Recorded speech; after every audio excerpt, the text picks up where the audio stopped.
इतिहासात नेहमीच असं घडताना दिसतं की काही मोजकीच माणसं अत्यंत शक्तिशाली बनतात आणि बाकीचे असंख्य लोक कायम त्यांच्या नियंत्रणाखाली राहतात. सत्तेचं आणि वर्चस्वाचं हे असं कोणतं गुपित आहे जे शतकानुशतके मानवाला सतावत आलंय? हा खूपच महत्त्वाचा प्रश्न आहे आणि आजचा आपला हा जो सखोल माहितीचा प्रवास आहे तो कोणत्याही सामान्य चर्चेपुरता मर्यादित नाहीये. नक्कीच नाही. आजूबाजूला असलेल्या माहितीच्या या महापुरातून बाहेर पडून आज आपण थेट इतिहासाच्या, साहित्याच्या आणि मानवी सायकोलॉजीच्या मुळांचा वेध घेणार आहोत. अगदी बरोबर.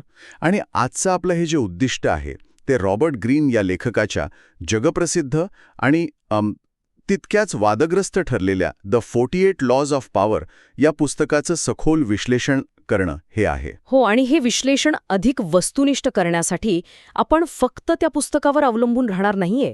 आपण अनेक विविध स्रोतांचा आधार घेत आहोत. हो, म्हणजे यात पुस्तकाचं मूळ सारांश आहेत, त्यावर जगभरात छापून आलेले अकादमिक शोधनिबंध आहेत, पुस्तकावरील अत्यंत बोचरी आणि थेट टीका यांचाही समावेश आहे. आणि याशिवाय पॅन अमेरिका या संस्थेचे तुरुंगातील बंदीबाबतचे जे धक्कादायक अहवाल आहेत आणि खुद लेखक रॉबर्ट ग्रीन यांच्या मुलाखतींचे संदर्भही आपण पाहणार आहोत.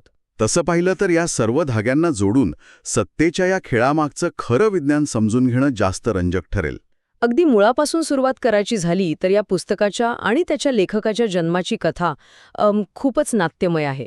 रॉबर्ट ग्रीन यांची पार्श्वभूमी पाहिली तर ते काही सुरुवातीपासून पॉवर किंवा सत्तेच्या राजकारणात नव्हते. नाही, तसं अजिबात नव्हतं. त्यांचा जन्म लॉस एंजलिसच्या एका अतिशय सामान्य मध्यमवर्गीय कुटुंबात झाला. पुढे त्यांनी बर्कले आणि विस्कॉन्सिन विद्यापीठातून क्लासिक्स या विषयात शिक्षण घेतलं. त्यानंतर त्यांनी युरोपमध्ये भरपूर भटकंती केली, तिथे अनेक छोटी मोठी कामं केली, पण त्यांच्या आयुष्याला खरी कलाटणी मिळाली तिथे जेव्हा हॉलिवूडमध्ये आले तेव्हा. हो, हॉलिवूडमधला तो काळ खऱ्या अर्थाने या पुस्तकाचा पाया ठरला.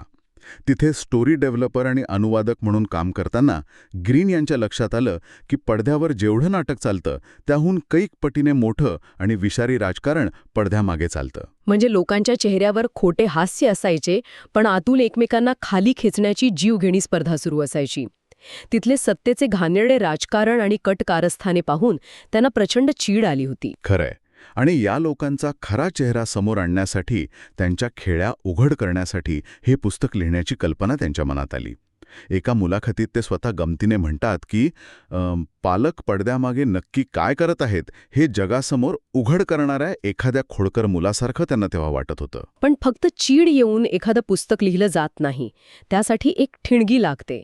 जेव्हा ग्रीन या हॉलिवूडच्या नोकरीत अडकले होते आणि प्रचंड वैतागले होते तेव्हा ते योगायोगाने ज्युलियस सीझरचं चरित्र वाचत होते. फज या बुक पॅकेजरच्या मदतीने त्यांनी हे पुस्तक अस्तित्वात आणलं. त्या एका निर्णयाने पुढे जो इतिहास घडवला तो थक्क करणार आहे. 1998 मध्ये जेव्हा हे पुस्तक प्रकाशित झालं तेव्हा त्याला मिळालेलं यश अभूतपूर्व होतं. केवळ अमेरिकेत या पुस्तकाच्या 12 लाखांहून अधिक प्रती विकल्या गेल्या. आणि गंमत म्हणजे हे पुस्तक फक्त कॉर्पोरेट जगतातच नाही तर हॉलिवूड आणि हिपहॉप संस्कृतीतही प्रचंड लोकप्रिय झालं. अगदी विल स्मिथ, मायकल जॅक्सन यांच्यासारख्या दिग्गजांनी या पुस्तकाचं कौतुक केलं. 50 सेंट आणि जे-झी सारख्या हिपहॉप कलाकारांनी तर या पुस्तकाला अक्षरशः डोक्यावर घेतलं. यामागचं कारणही तसंच आहे, कारण या कलाकारांचा संघर्ष अशा वातावरणातून आला होता जिथे टिकून राहण्यासाठी प्रचंड सावध राहावं लागतं. हो, पण हे यश डोळे दिपवणारं असलं तरी इथे नाण्याची दुसरी बाजू समोर येते, जी तितकीच अंधारी आहे. एका बाजूला एवढी प्रचंड लोकप्रियता, तर दुसऱ्या बाजूला तितकीच टोकाची आणि खरमरी टीका.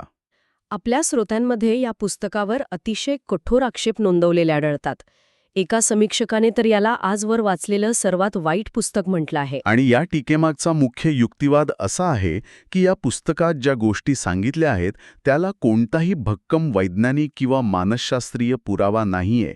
हो, आणि लेखकाने इतिहासाची आणि त्यातही विशेषतः इंग्लंडच्या ट्युडर राजघराण्याच्या इतिहासाची स्वतःच्या सोयीनुसार चुकीची मोडतोड केली आहे, असा या समीक्षकाचा दावा आहे. त्या समीक्षकाने आणखी एक खूप महत्त्वाचा मुद्दा मांडलाय.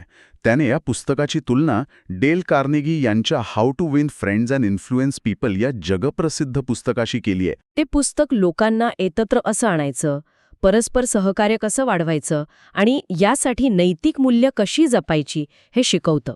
पण ग्रीन यांच्या पुस्तकात अशी कोणतीही नीतिमत्ता नाही. अगदी बरोबर. हे पुस्तक पूर्णपणे अमॉरल मानलं जातं. अमॉरल म्हणजे जिथे नैतिक आणि अनैतिक असा कोणताही विचारच नसतो.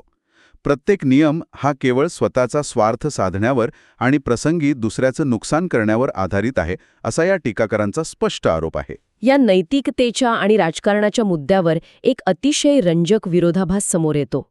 गार्डियन वृत्तपत्राला दिलेल्या मुलाखतीत खुद रॉबर्ट ग्रीन यांनी आपले राजकीय विचार स्पष्ट केले आहेत. हो, ते वैयक्तिकरित्या उदारमतवादी म्हणजेच लिबरल विचारांचे आहेत. त्यांनी अमेरिकेचे माजी राष्ट्राध्यक्ष बराक ओबामा यांना जाहीर पाठिंबा दिला होता आणि मिट रोमनी यांच्यावर भांडवलशाहीचे गिधाड अशा अत्यंत कडक शब्दांत टीका केली होती. पण आश्चर्याची गोष्ट म्हणजे त्यांचे हे वैयक्तिक राजकीय आणि सामाजिक विचार या पुस्तकात कुठेही डोकावत नाहीत. पुस्तकात कोणताही राजकीय किंवा नैतिक पक्ष घेतलेला नाही. तिथे केवळ मानवी स्वभावाचं अत्यंत निर्दयी आणि तटस्थ विच्छेदन केलेलं पाहायला मिळतं. आपण इथे कोणत्याही राजकीय विचारधारेचं समर्थन करत नाहीये, पण स्रोतांमध्ये दिलेला हा विरोधाभास समजून घेणं खूप महत्वाचं आहे. नक्कीच.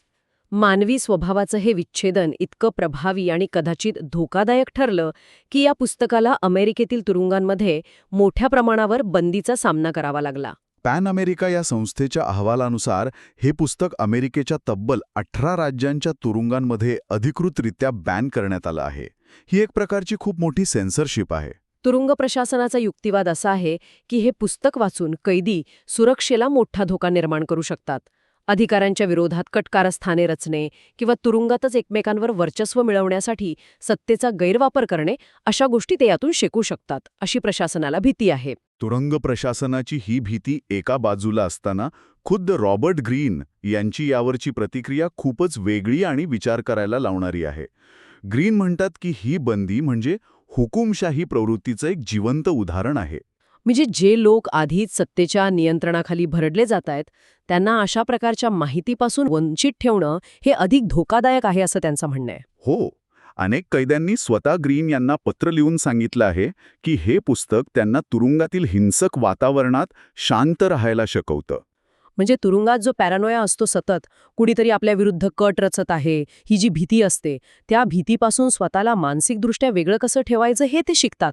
आणि भावनेच्या आहारी न जाता परिस्थितीचा सामना कसा करायचा हे त्यांना या पुस्तकाने शिकवलं आहे. तुरुंग प्रशासनाची भीती आणि कैद्यांचा प्रत्यक्ष अनुभव यातील ही तफावत सत्तेच्या मूळ स्वरूपावर प्रकाश टाकते.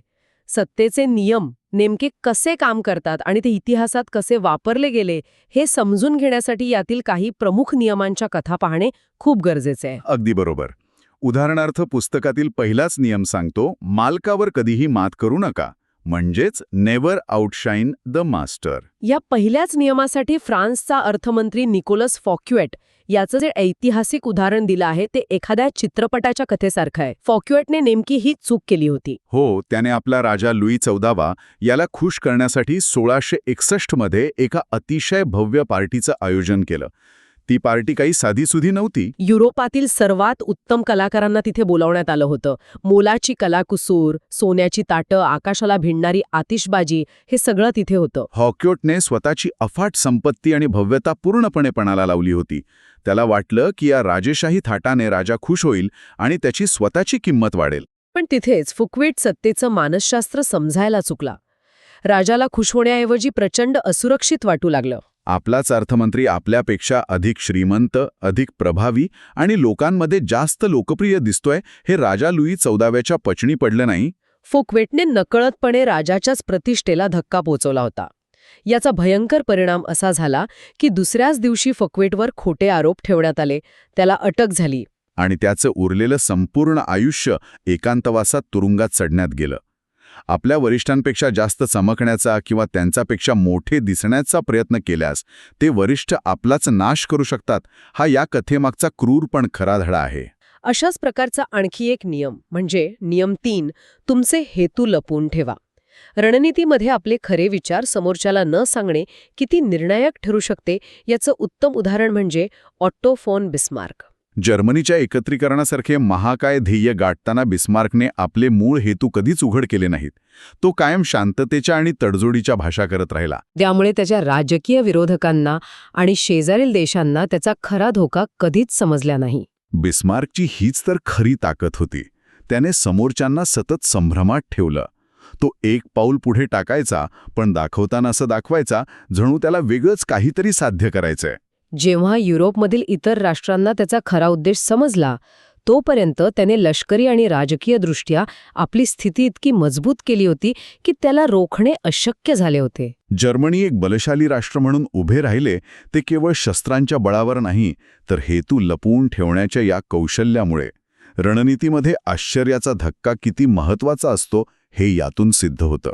सत्तेच्या या खेळात काही नियम अत्यंत क्रूर आणि अमानवीय वाटू शकतात, जसे की नियम 15, शत्रूला पूर्णपणे संपवा. इथे रोम आणि कार्थेज यांच्यातील प्युनिक युद्धांचा संदर्भ मिळतो. रोमने कार्तेजचा नुसता पराभव करून त्यांना सोडून दिला नाही, तर ते शहर पूर्णपणे बेचिराख केलं, इमारती पाडल्या आणि असंही म्हटलं जातं की त्या जमिनीवर मीठ पेरलं, जेणेकरून तिथे पुन्हा काहीही उगवू नये. यामागची विचारधारा अतिशय स्पष्ट आणि निर्दयी आहे. जर एखाद्या शत्रूला थोडंसं जरी जिवंत ठेवलं तर तो आज ना उद्या सूड घेण्यासाठी पुन्हा उभा राहील. ऐतिहासिकदृष्ट्या पाहिलं तर रोमने आधीच्या युद्धात कार्थेजचा नुसता पराभव करून त्यांना सोडलं होतं, ज्याचा परिणाम म्हणून हॅनिबलसारखा भयंकर शत्रू त्यांच्यावर चालून आला होता. ती चूक त्यांनी पुन्हा केली नाही. आजच्या जगात हे अमानवीय वाटू शकतं, पण सत्तेच्या राजकारणात शत्रूला पुन्हा उभं राहण्याची कोणतीही संधी न देणं हे एक ऐतिहासिक वास्तव राहिलं आहे. आणि या क्रूरतेच्या बरोबर विरुद्ध पण तितकाच महत्त्वाचा असणारा एक नियम म्हणजे सामाजिक जुळवून घेण्याबद्दल सांगणारा नियम. 38वा विचार, स्वतःसारखं करा पण वागा इतरांसारखे. टोमासो कॅम्पानेला या तत्वज्ञाची कथा या नियमासाठी चपखल बसते. कॅम्पॅनेला ज्या काळात जगत होता तो काळ युरोपमधील इन्क्विजिशनचा होता, जिथे धर्माच्या विरोधात बोलणाऱ्यांना जिवंत जाळलं जात असे. कॅम्पॅनेलाचे मूळ विचार तत्कालीन समाजाच्या आणि सत्तेच्या चौकटीत बसणारे नव्हते. ते अत्यंत पुरोगामी होते. जर त्याने ते विचार उघडपणे मांडले असते तर सत्ताधीशांनी त्याला लगेच संपवलं असतं. त्यामुळे त्याने एक वेगळीच रणनीती आखली. त्याने आपले मूळ विचार अत्यंत गुप्तपणे लिहून ठेवले आणि बाहेर जगासमोर मात्र समाजाशी आणि प्रस्थापित धार्मिक चौकटीशी जुळवून घेण्याचं नाटक केलं. आतून स्वतःचं वेगळेपण जपणे आणि बाहेरून समाजाचाच एक भाग असल्यासारखं वागणे ही केवळ सत्तेची नाही तर टिकून राहण्याची सर्वात मोठी रणनीती आहे. हे सगळे नियम आणि त्यांच्या मागच्या ऐतिहासिक कथा ऐकल्यावर एक साहजिक प्रश्न समोर येतो की हे सगळं फक्त वरवरचं राजकारण आहे की यामागे मानवी स्वभावाची काही खोल सायकॉलॉजी दडलेली आहे. आपल्या स्रोतांपैकी मुरत सेनगोज यांच्या एका शोधनिबंधात याचं खूप सुंदर तत्वज्ञानात्मक विश्लेषण पाहायला मिळतं. सेनगोज यांच्या मते हे नियम केवळ काही वरवरच्या युक्त्या नाहीत, तर मानवी प्रवृत्तीचं आणि उत्क्रांतिवादी मानसशास्त्राचं, ज्याला आपण इव्होल्युशनरी सायकॉलॉजी म्हणतो, त्याचं हे थेट दर्शन आहे. आणि या शोधनिबंधात दाखवून दिलंय की ग्रीन यांचे हे नियम जुन्या काळातील महान विचारवंतांच्या तत्वज्ञानाशी कसे घट्ट जोडलेले आहेत.